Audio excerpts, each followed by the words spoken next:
ध्यान हमारी चेतना की स्वयं की ओर जाने की यात्रा है। स्वयं तक पहुंचने के लिए हमें मन और शरीर को उत्कृष्ट बनाना पड़ता है। जब हम स्वयं पहुंच जाते हैं तब हमें भरपूर विश्व शक्ति मिलती है। ज्यादा विश्व शक्ति हमें ज्ञान के क्षेत्र में ले जाती है। ज्ञान या बोध क्या है, इस पर विचार करते हैं।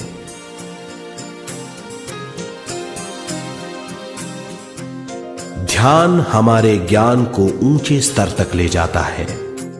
ज्ञान और कुछ नहीं, केवल एक अनुभव है।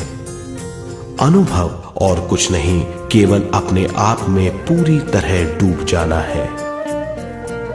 ज्यादा से ज्यादा ध्यान करने से हमें ज्यादा शक्ति मिलती है। इस ज्यादा शक्ति से हम हर चीज में ज्यादा ग्रस्त हो जाते हैं और इस तरह हम ज्यादा ज्ञान प्राप्त करते हैं।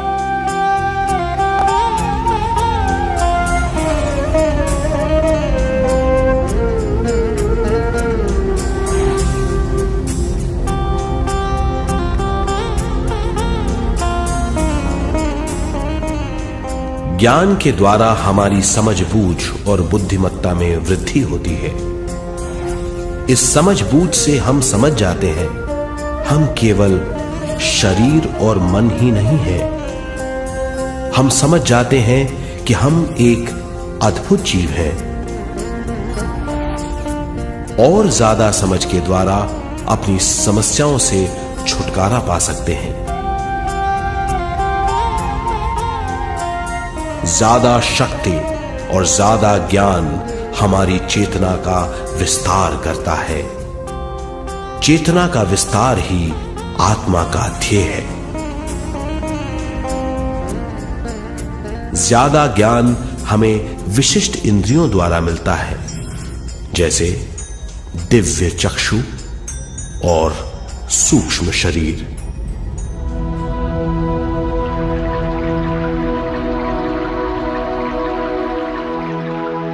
दिव्य चक्षु हमारी आत्मा का बहुत ही शक्तिशाली माध्यम है। ये परलोक की वास्तविकता देखने, महसूस करने और सुनने का बहुत ही शक्तिशाली साधन है। आत्मा की ये तीन प्रक्रिया ही दिव्य चक्षु हैं।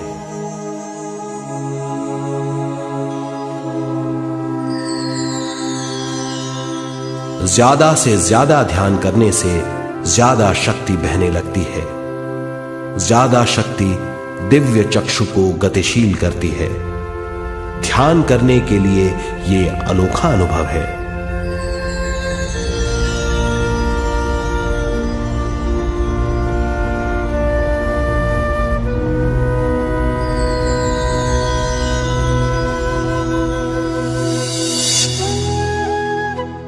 दिव्य चक्षु जब गतिशील होने लगता है तब हमारे मस्तिष्क यानी माथे पर खिंचाव और खुजली होने लगती है।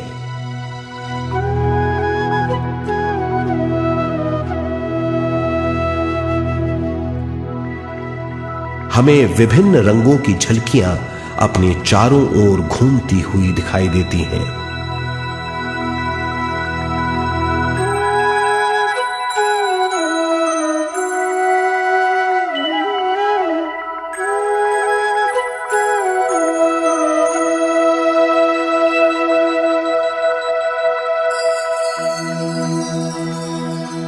हमें फुसफुसाहट और चलने की आवाजें सुनाई देती हैं।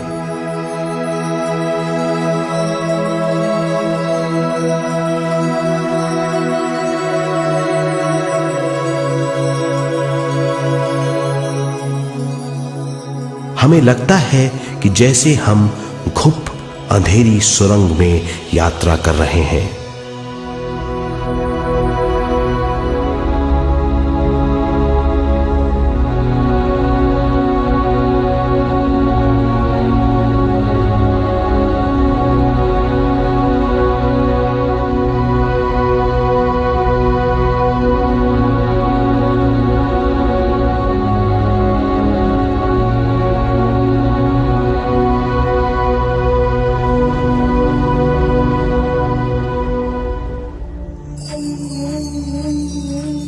जब हम ज्यादा ध्यान करते हैं तो हमारे प्राणमय शरीर को काफी दिव्य शक्ति मिल जाती है, जिससे हमारे दिव्य चक्षु की सिद्धि हो जाती है।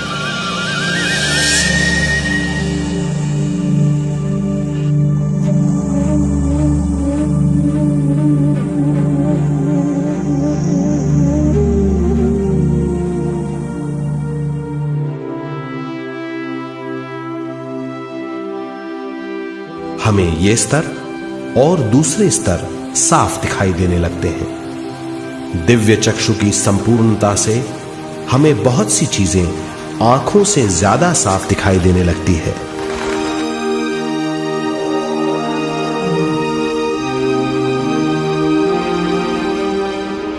हमें दूसरे स्तरों की वास्तविकताएं दिखाई देने लगती हैं। हमें दिखाई देती हैं वो चीजें जो 5 ज्ञानेंद्रियों से भी दिखाई नहीं देती। हम महसूस करते हैं वो बहुत सी चीजें जो शब्दों में बयान नहीं की जा सकती।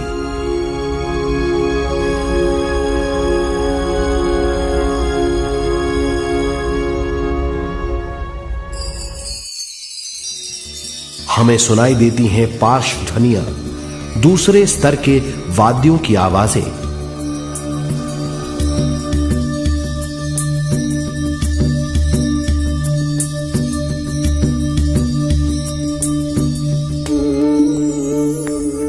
हमें दिखाई देते हैं वो महापुरुष जिनका शारीरिक रूप हमारे साथ नहीं है। हमें दिखाई देते हैं वो महापुरुष जिनका शारीरिक रूप हमारी कल्पना में है।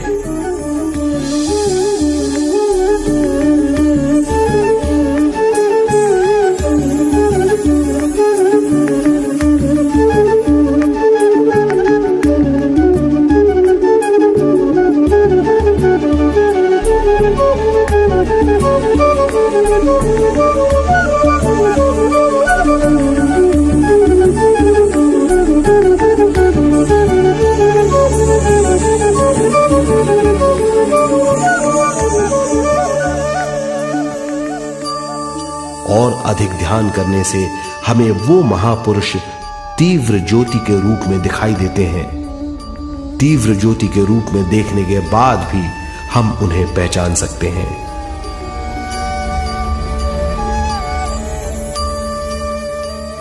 हम महापुरुषों का संदेश सुन सकते हैं।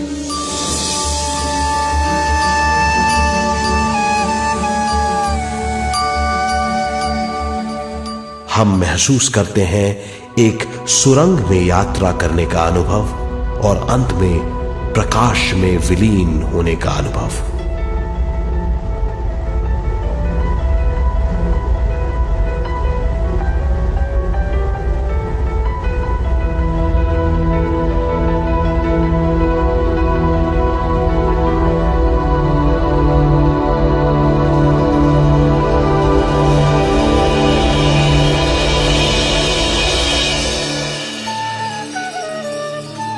हम जानते हैं कि दिव्य चक्षु के अनुभवों के द्वारा हम अपनी सारी समस्याओं का समाधान महापुरुषों द्वारा भेजे गए संदेशों से कर सकते हैं, या दूसरे लोगों की वास्तविकताओं द्वारा एक अनुभव के रूप में। इससे हमारी हरकतें बदलेंगी, हमारे विश्वास बदलेंगे, हमारी समझ बदलेगी। दिव्य चक्षु के इस अनुभव से हमारे सामने मौजूद भौतिक स्तर का बोध बदल जाएगा।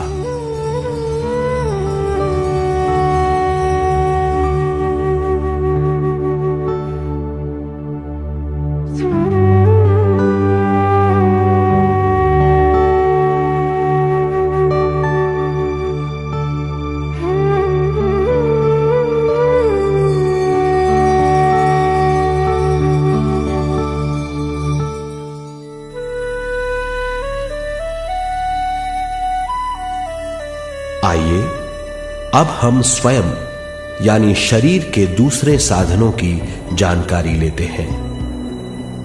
सूक्ष्म शरीर स्वयं का वो साधन है जो दूसरे लोगों को ज्ञान देता है।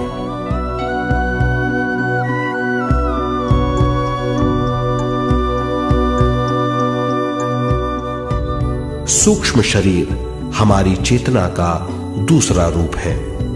हमारे भौतिक शरीर जैसा साधारण स्थिति में चेतना हमारे पूरे शरीर में मौजूद रहती है।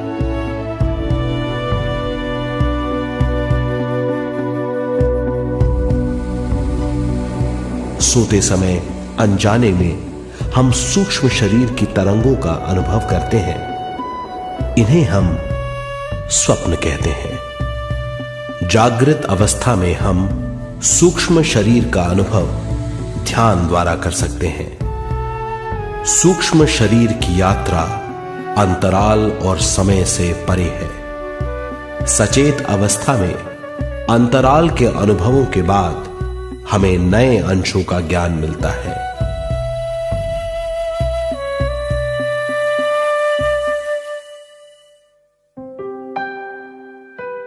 ध्यान में भरपूर विश्व शक्ति मिलने के बाद चेतना जो हमारे पूरे शरीर में फैली हुई है, एक बिंदु की ओर जाने लगती है। जब चेतना बढ़ती है तो हमें भौतिक शरीर में झटकों का अनुभव होता है।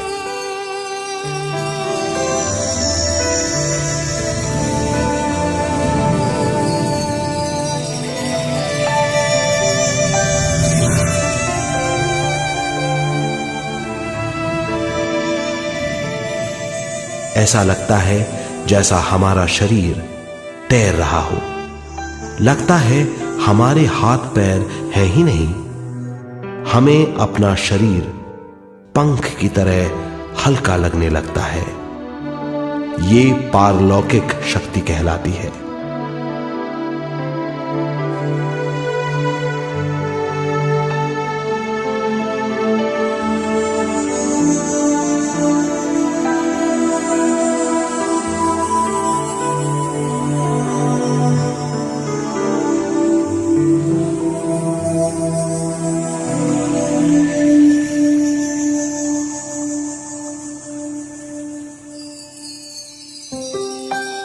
अधिक से अधिक ध्यान करने से हमें अधिक से अधिक विश्व शक्ति मिलती है। हमारी चेतना सूक्ष्म शरीर का रूप धारण करके बहुत तेजी से घूमने लगती है, जिससे हरकतें बढ़ने लगती हैं। इन हरकतों के बाद हमारा सूक्ष्म शरीर भौतिक शरीर से बाहर आने लगता है। ये दोनों शरीर चांदी जैसे डोर से जुड़े रहते हैं।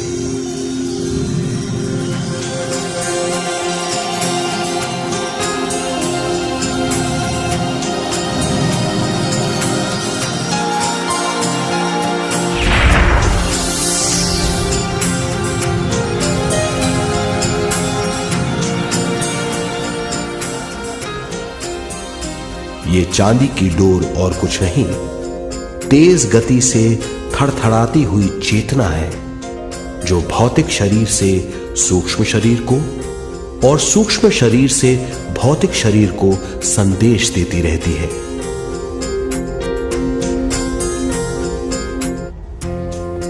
और इस तरह हम अंतराल का सफर तय करते हैं।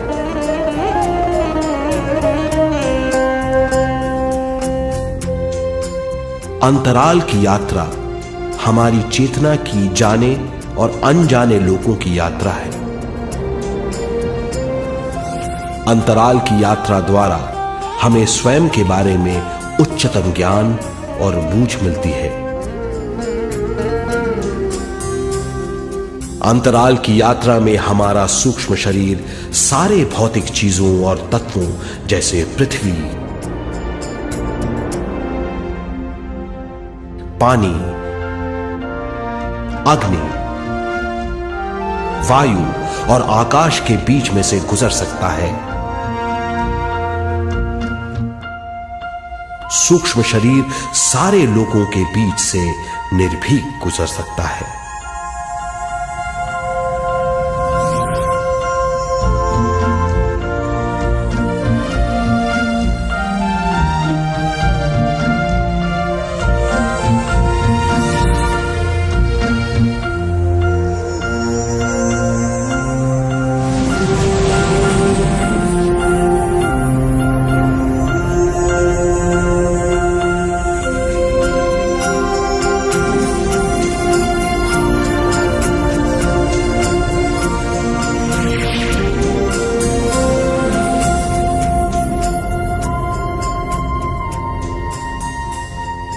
ध्यान करने वाला व्यक्ति अपने शरीर से बाहर आकर अपने भौतिक शरीर को देख सकता है। इससे उसे उच्चतम बोध होता है।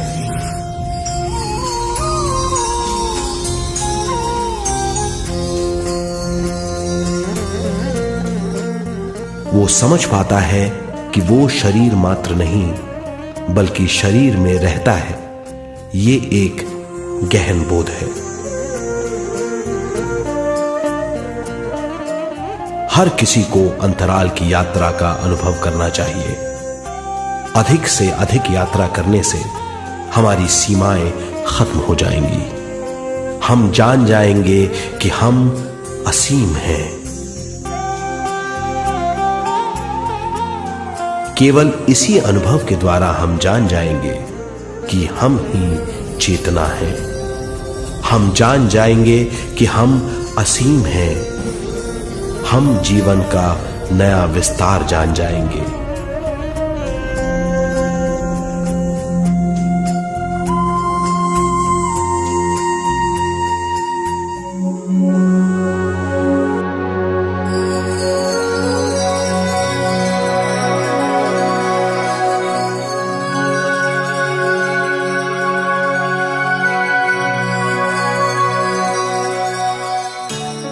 ज्यादा से ज्यादा ध्यान करने से हमें ज्यादा विश्व शक्ति मिलेगी। विश्व शक्ति द्वारा अपने हर काम में क्रियाशील होने की हमारी क्षमता बढ़ती है। शरीर, मन और स्वयं से ज्यादा क्रियाशील होने से हम हर स्थिति को पूरी तरह समझ पाते हैं। ये समझ और कुछ नहीं, ज्ञान है।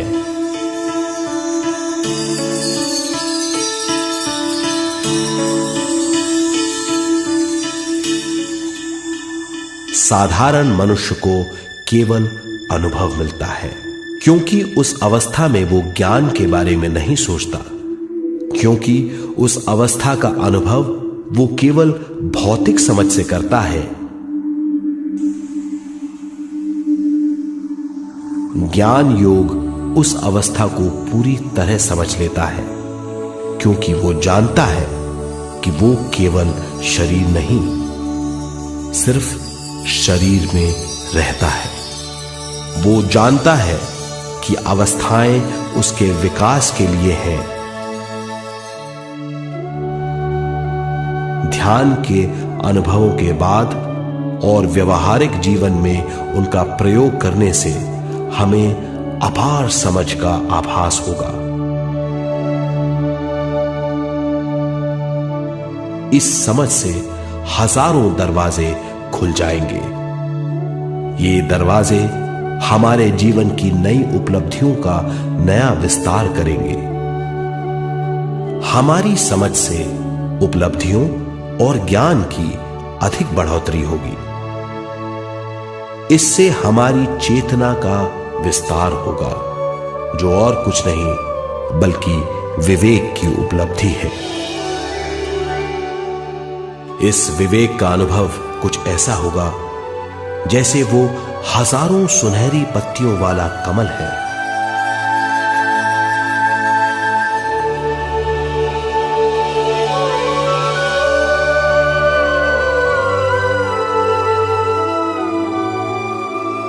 हर एक पत्ती समझ की एक नई मात्रा होगी।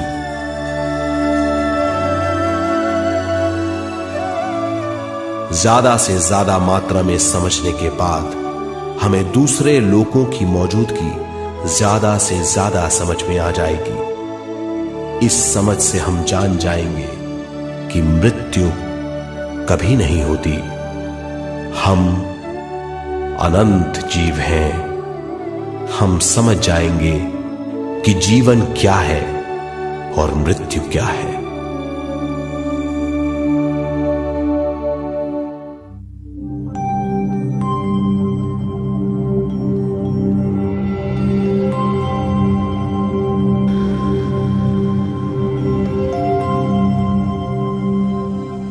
हम इस धरती पर विश्व चेतना की एक कण के रूप में आते हैं।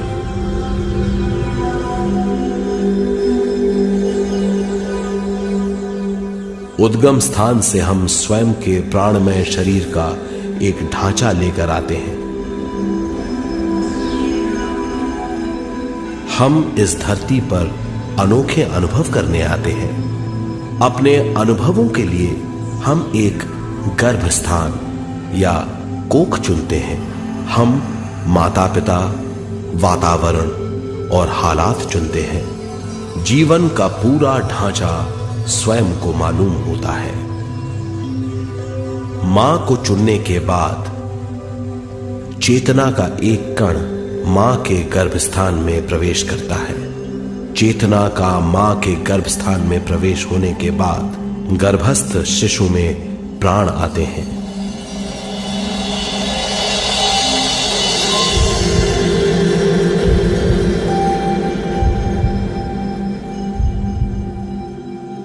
प्राणमय शरीर में विश्व शक्ति के हिसाब से और उनके कारणों से प्राकृतिक शरीर बनने लगता है। चेतना बारंबार उद्गम स्थान में आती रहती है और जब तक पहली सांस आती है, मां के गर्भस्थान से बाहर आने के बाद वो बाहर की पहली सांस लेता है। इसे जन्म कहते हैं।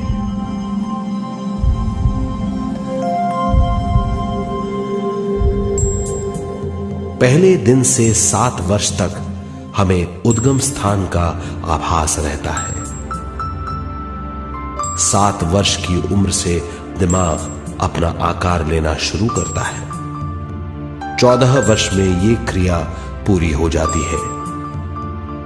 बुद्धि की क्रियाशीलता 14वें वर्ष से शुरू होकर 21वें वर्ष में संपूर्ण हो जाती है। 21वें वर्ष से 28वें वर्ष तक मनुष्य शरीर, दिमाग और बुद्धि के मिश्रण का अनुभव करता है। 28वें वर्ष की उम्र से जीवन उसकी स्वयं की बुद्धि पर निर्भर करता है। अगर मनुष्य स्वयं से आगाह नहीं होता तो उसकी चेतना शरीर और दिमाग के बीच में अटकी रहती है और यहीं से सारे दुख शुरू हो जाते हैं। वो हालात समझ नहीं पाता, इससे हर बात सोचनीय हो जाती है। वो अपने आप को गुप्त कठोरता के आंचल में छुपा लेता है। कठोरता विश्व शक्ति के बहाव को रोक देती है, जिसके कारण वो शारीरिक बीमारियों के दबाव और तनाव में फंस जाता है। वो अपना जीवन बिना सावधानी के बिताता है। वो अपने जीवन का उद्देश्य नहीं समझ पाता। वो बचपन से जवानी, जवानी से बुढ़ापे तक जीवन बिताकर पृथ्वी से सिधार जाता है। वो अपने जीवन का उद्देश्य पूरा नहीं कर पाता।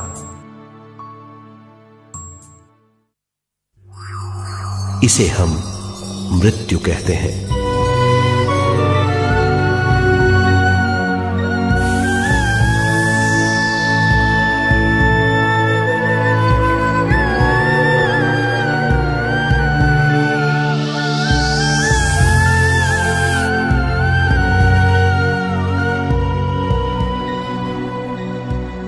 मृत्यु के बाद भी उसके दिमाग का कठोर स्तर, गलत बूझ चेतना को उद्गम स्थान नहीं पहुंचने देती।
गलत बूझ के कारण अपना स्वर्ग और नरक खुद पैदा कर लेता है और छोटे दर्जे का आध्यात्मिक जीव बनकर रह जाता है।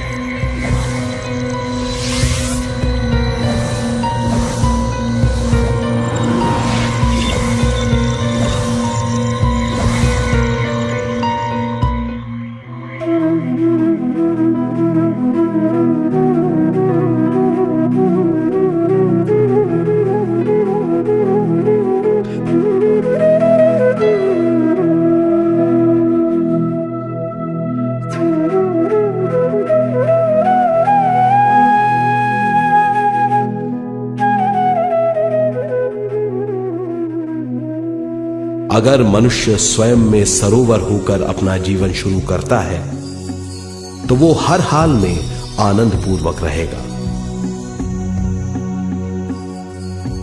मृत्यु के बाद भी वो निचले लोकों में नहीं रहेगा, वो उद्गम स्थान पर लौट जाएगा।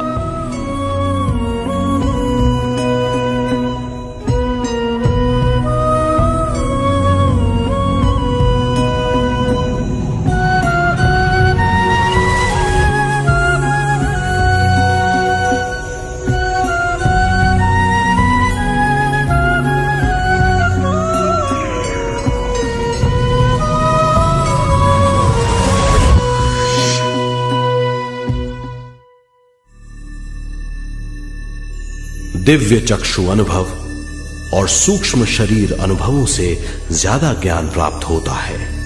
इस ज्ञान से जीवन और मृत्यु का अर्थ समझ में आता है। शरीर, दिमाग, बुद्धि, स्वयं और जीवन की शक्ति अच्छी तरह समझ में आएगी। मनुष्य समझ जाएगा कि चेतना विश्व शक्ति और ज्ञान का मिश्रण है। चेतना शक्ति और ज्ञान पाने के लिए पृथ्वी पर आती है। सदा सच्चाई के सहारे जीने से मनुष्य पूरी सृष्टि की निर्माण व्यवस्था को पूर्ण रूप से समझ सकता है।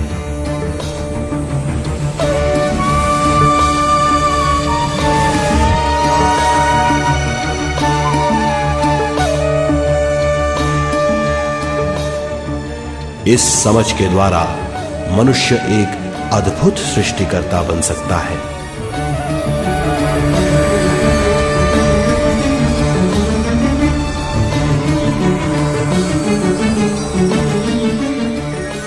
और फिर मनुष्य का हर वाक्य ब्रह्म वाक्य होगा। वो जो सोचेगा वो संपूर्ण होगा। उसका हर कार्य एक नया आविष्कार होगा। यही है ज्ञान बोध।